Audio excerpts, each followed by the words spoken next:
Saudari-saudaraku yang terkasih, berjumpa kembali bersama saya, Inspirasiku di Antara.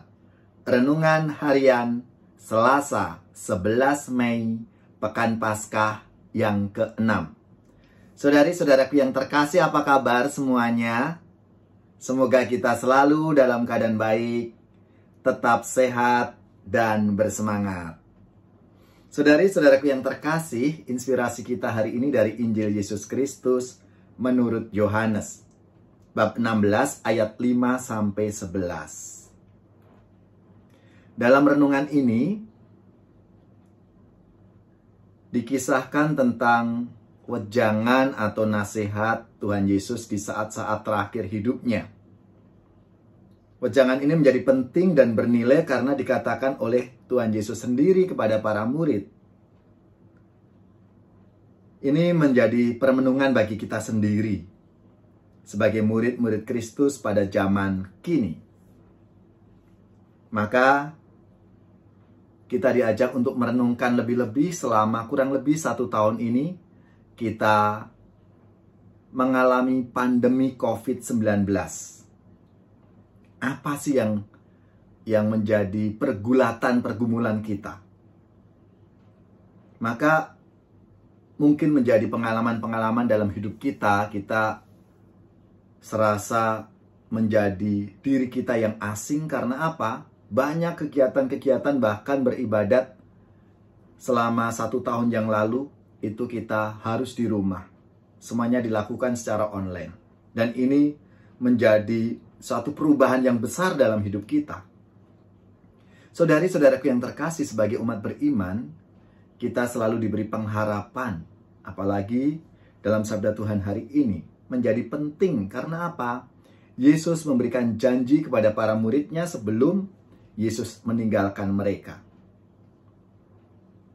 Yesus mengatakan bahwa ia tidak akan meninggalkan, tapi akan mengutus Sang Penghibur, yaitu Roh Kudus, Roh-Nya sendiri, yang nanti akan menyertai dalam kehidupan kita sehari-hari.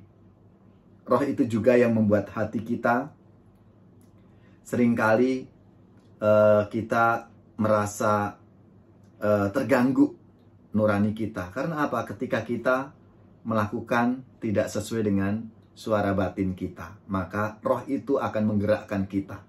Ada something dalam hidup kita ini. Saudari-saudaraku yang terkasih, maka itulah gunanya jika kita dalam keseharian kita ini untuk terus menjalin relasi kita dengan Tuhan lewat doa-doa kita, lewat keheningan kita, karena disitulah saat kita untuk merefleksikan pengalaman-pengalaman hidup kita, relasi kita dengan Tuhan. Sehingga kita bisa dengan bening, dengan hati yang jernih, melihat semua pengalaman-pengalaman itu dengan kacamata iman kita, Tuhan sendiri. Karena Tuhan pasti akan menyertai, akan membimbing kita melalui Roh Kudus-Nya yang dijanjikan kepada kita semua. Saudari-saudaraku yang terkasih, maka marilah kita mohon rahmat-Nya supaya di masa pandemi ini, di masa perjuangan kita tetap berharap bahwa Tuhan melalui Roh-Nya akan membimbing dan menuntun kita. Ku perlu Engkau Tuhan di setiap waktu.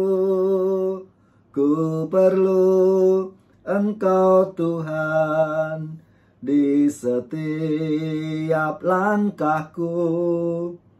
Engkaulah harapanku, tempat aku mengadu. Ku curahkan isi hatiku. Ku mohon senap doa hanya dalam nama-Mu. Ku pinta keinginan yang ku rindu. Janganlah kehendakku tetapi kehendak-Mu yang jadi di dalam hidupku. Tuhan memberkati.